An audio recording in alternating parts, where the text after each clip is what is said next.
The speed of light in a vacuum is 3 times 10 to the 8th meters per second, and it's given the symbol c. But in water, the speed of light is different.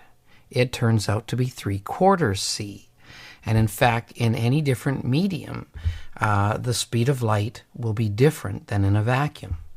And the index of refraction is given the symbol n, and it's defined as the speed of light in a vacuum divided by the speed of light in any medium. So for example, if the index of refraction for glass was 1.5, that would mean that light is 1.5 times faster in a vacuum than in glass. Now here's how refraction works. Suppose we have water as one medium and air as another.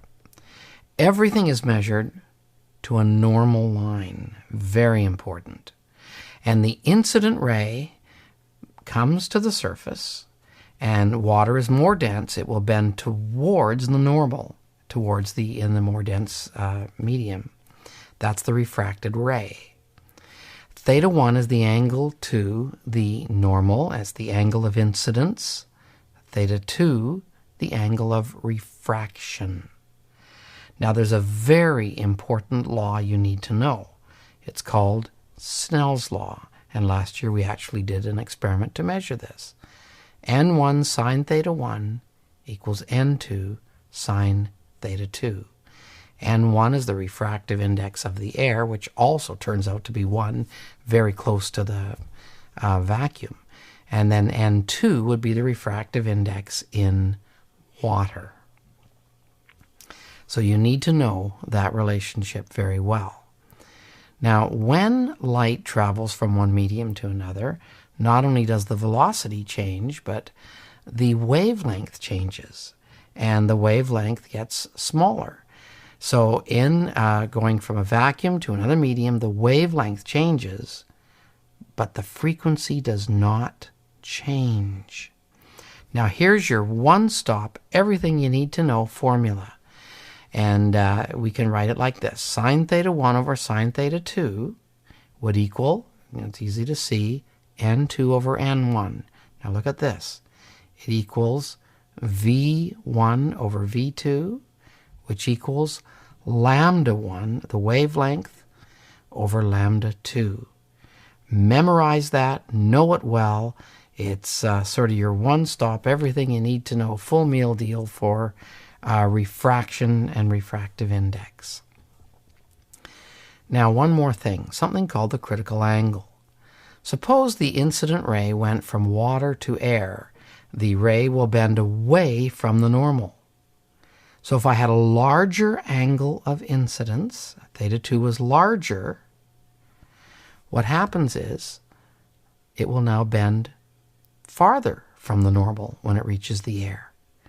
And if I had an even larger angle of incidence, it will bend even more.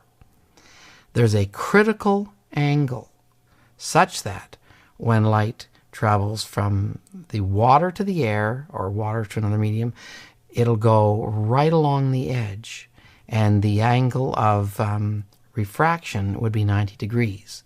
That's called the critical angle.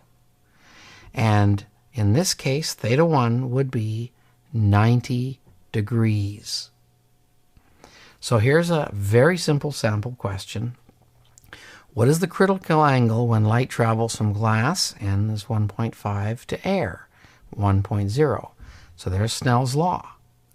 And we're going from one medium to another, so we would write down Ng sine theta g is Na sine theta a. In this case, N of the air will be 90 degrees because we want the critical angle.